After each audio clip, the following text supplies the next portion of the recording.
శ్రీరామ రామ రామేతి రమే రామే మనోరమే సహస్రనామ తత్తుల్యం రామనామవరాననే.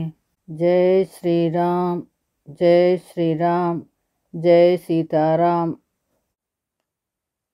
రామాయణ అనుభవం 187వ భాగము.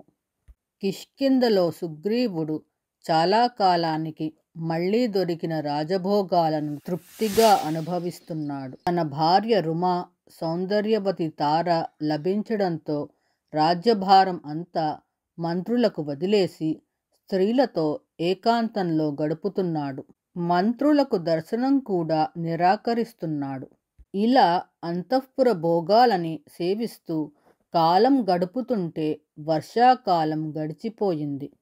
ఒకరోజు హనుమంతుడు సుగ్రీవుణ్ణి కలిసి అతడు చేయవలసిన రామకార్యం జ్ఞాపకం చేశాడు. రాజా, రాజ్యాన్ని కీర్తిని సంపాదించుకున్నావు, సాటిలేని ఐశ్వర్యాన్ని దక్కించుకున్నావు. ఇక మిగిలినది మిత్రుడైన రాముడి పని చేపట్టి పూర్తి చెయ్యడం. ఉపకారం పొంది ప్రత్యుపకారం చెయ్యడంలో జాప్యం చేసేవాడు అనర్థాలు ఎదుర్కోవలసి వస్తుంది. సీతాన్వేషణకు ఇప్పటికే చాలా ఆలస్యం చేశావు. రాముడు నీకు ఇచ్చిన గడువు పూర్తి అయినా నిన్ను తొందర పెట్టడం ఇష్టం లేక ఊరుకున్నాడు.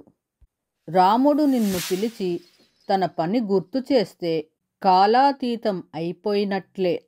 అతడు గుర్తు చేసేలోగా నువ్వా పని మొదలు పెడితే కాలాతీతం కానట్లే. ఇంత శక్తిమంతుడివి, విజ్ఞుడివి, ఉత్తముడివి సీతాన్వేషణ కోసం వానరులను ఇంకా ఆజ్ఞాపించకుండా ఎందుకు ఉన్నావు?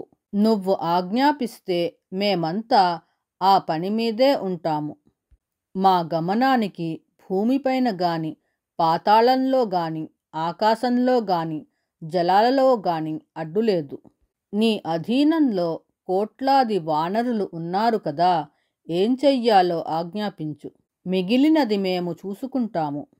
సుగ్రీవుడు సకాలంలో హనుమంతుడు చేసిన హెచ్చరికతో కర్తవ్యోన్ముఖుడయ్యాడు. నీలుడిని పిలిచాడు.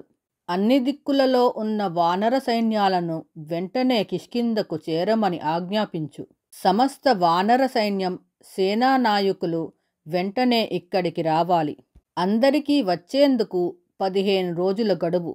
15వ రోజు దాటి వచ్చేవారికి మరణదండన తప్పదు.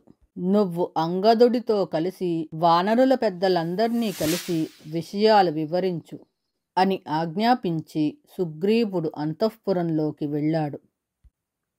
శ్రీరామ రామ రామేతి రమే రామే మనోరమే సహస్రనామ తత్తుల్యం రామనామవరాననే.